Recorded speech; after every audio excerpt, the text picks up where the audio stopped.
Good afternoon and welcome to this celebration of the holy sacrifice of the Mass.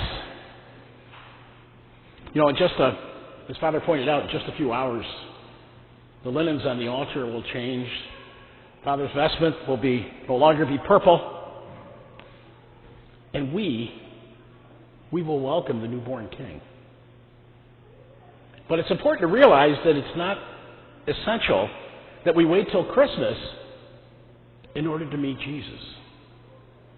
Because the fact that we're here right now, on this fourth Sunday of Advent, when we hear God's Word, and we approach the altar, and we're nourished by His body and blood, we meet Jesus, and we welcome Him. And to that end, I thank you all for being here.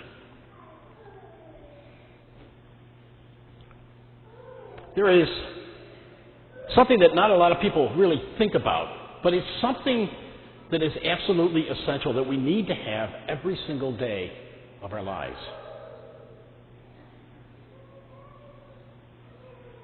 It's not air, although air is pretty important.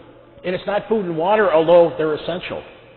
The one thing that every one of us needs every minute of every day is hope. And hope springs eternal because of the prophecy of salvation that reverberated across the hills of Judea in the Old Testament. And in the Gospel of Jesus Christ, that was written by four evangelists, Matthew, Mark, Luke, and John, that reveals God's love for us.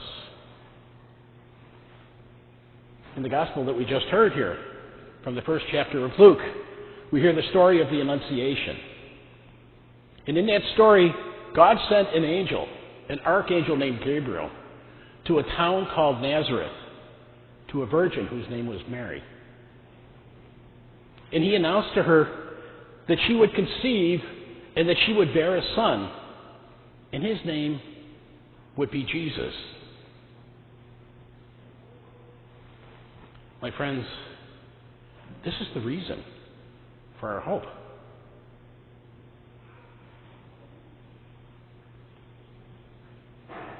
We live and breathe in a world that's filled with, deceit, dishonesty, doubt, division. And it's so easy for us to kind of get wrapped up in this, but we have to remember something. We have to really know, that in spite of our brokenness, in spite of our wounds, in spite of the storms, and in spite of our sinfulness, that God so loved the world that He sent His only begotten Son.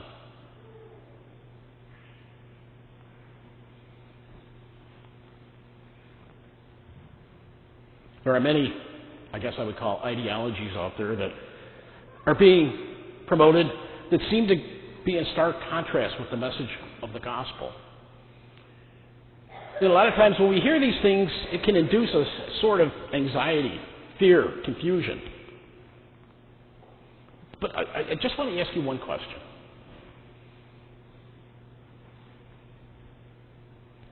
What if Mary said no? What if Mary said no? What if there never was a first Christmas? What if Jesus never became a man?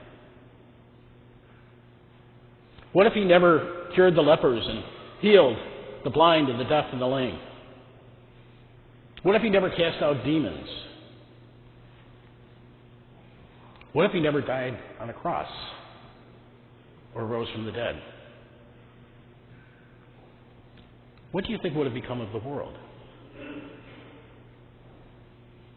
What do you think would have become of you and me?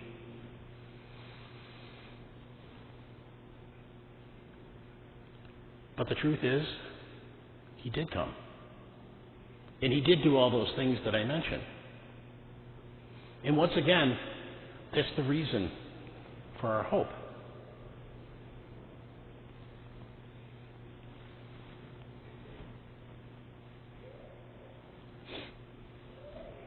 There's a temptation, I think, that can be significant at times.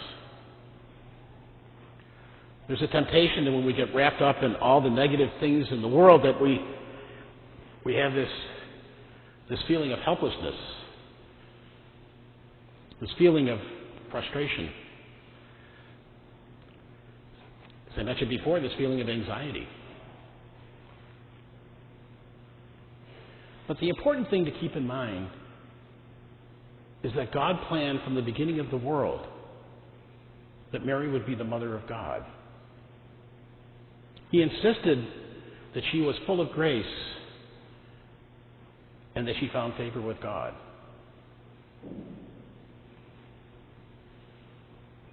I don't think any one of us in this church is going to be confused with the Mother of God.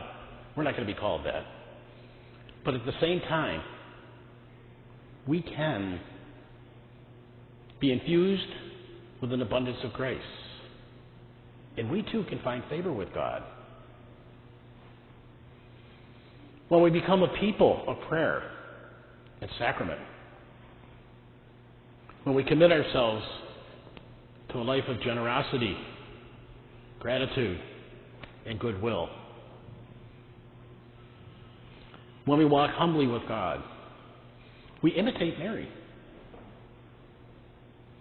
and we please God. All of these events that we heard in the gospel today point to one thing.